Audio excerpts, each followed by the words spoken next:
Previously, the protagonist and his companion Ha-young tracked the deadly poison demon to a hidden cave filled with traps. The protagonist sent Ha-young away to save a survivor. Left alone to face the monster, he initiated a surprise attack, hoping to end the battle quickly, but it did not go to plan. Picking up immediately where we left off, the protagonist is thinking about how he avoided the formless flying dagger. That's supposed to be an extremely difficult attack to evade. The old man stumbles back slightly, but then he just starts chuckling, saying, "This is interesting, so interesting." This person is clearly unhinged. He's not even angry, he's entertained. But the old man rushes in for a follow-up strike, his hand glowing with energy. He's moving so fast that he's just a blur of motion. He's aiming right for his neck, but he dodges, then he jumps backward with surprising agility. And then the old man drops significant information. He identifies the protagonist as a descendant of the Tang, noting that Tang Weitai's grandson would come here on his own. He knows exactly who the protagonist is, and the way he says the grandfather's name, it's dripping with mockery. He displays disturbing behavior and looks at the protagonist with predatory interest. The protagonist is absolutely furious. He snaps back, telling the old man to keep his grandfather's name out of his mouth. But the poison demon just laughs harder, saying as expected, he has quite a sharp tongue. The protagonist draws his own weapon. It looks like a long, thin needle or spike, and gets into a stance. The clash begins. Sparks fly everywhere.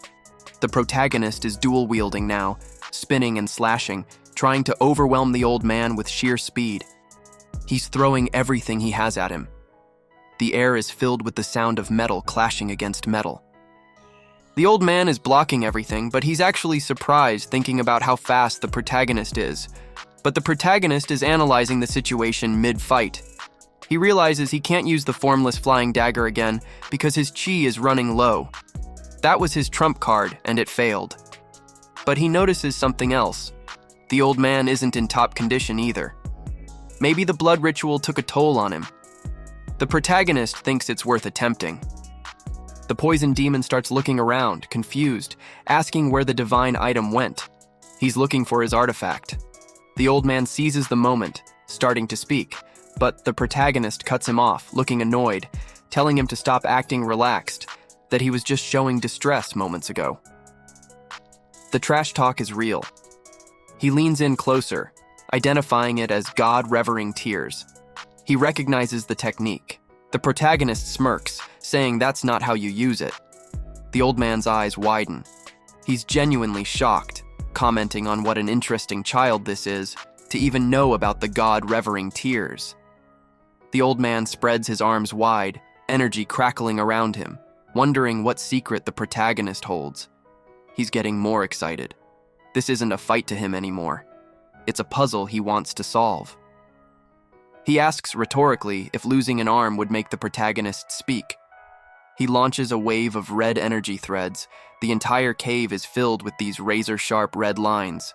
The old man dashes forward to attack, and for a split second he thinks he has an opening as he can see his shadow through the dust. The attack connects, creating a massive red blast. But the old man's face is shocked. He is stunned that the protagonist blocked his exclusive technique. And then he senses it, that dark, ominous aura coming off the protagonist.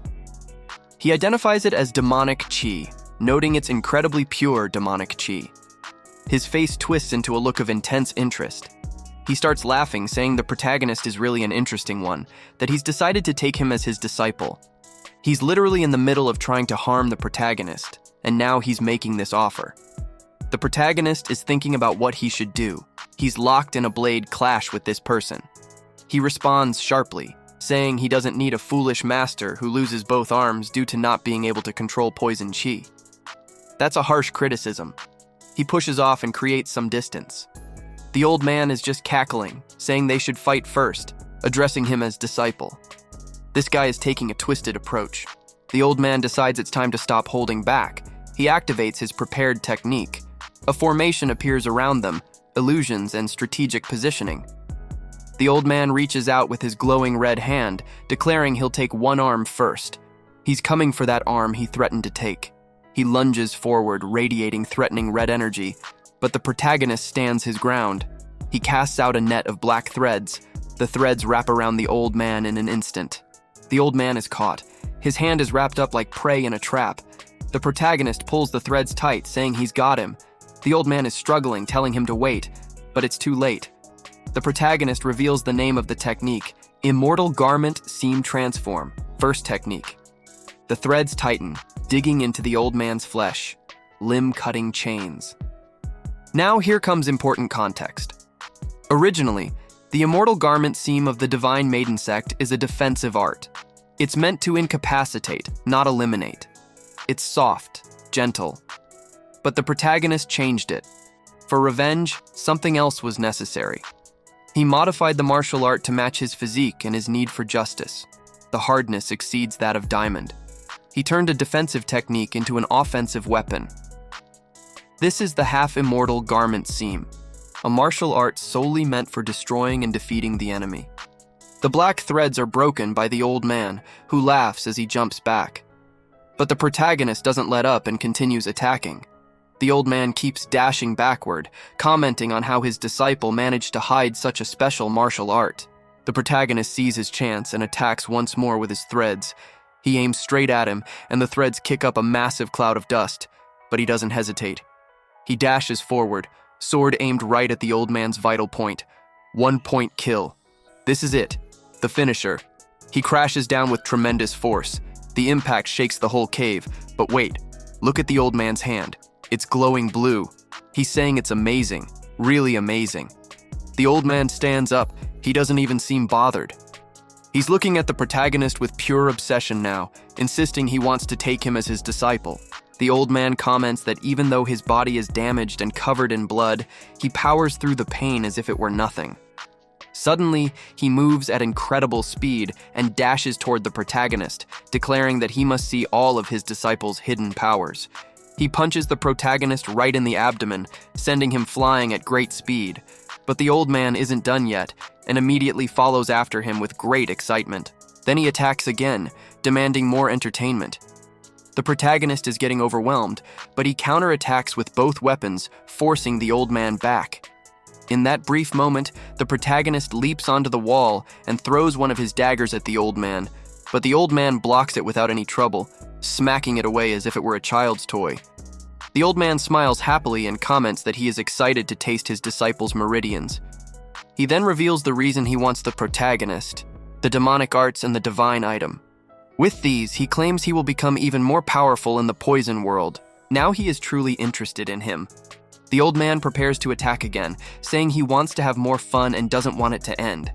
He dashes forward like a madman, screaming for the protagonist to entertain him more as he tears through the protagonist's threads like butter. The protagonist is forced to block as the attack connects, and for a moment he thinks he is safe. But then he notices the old man's hand beginning to glow with energy. The old man lands another strike, screaming that he wants to have more fun as the protagonist falls to his knees.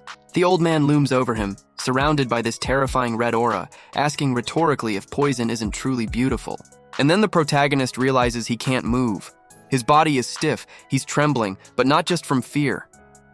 The old man explains that what paralyzed him is red crown crane, one of the 8 extreme poisons. He was poisoned during the fight. When did that happen?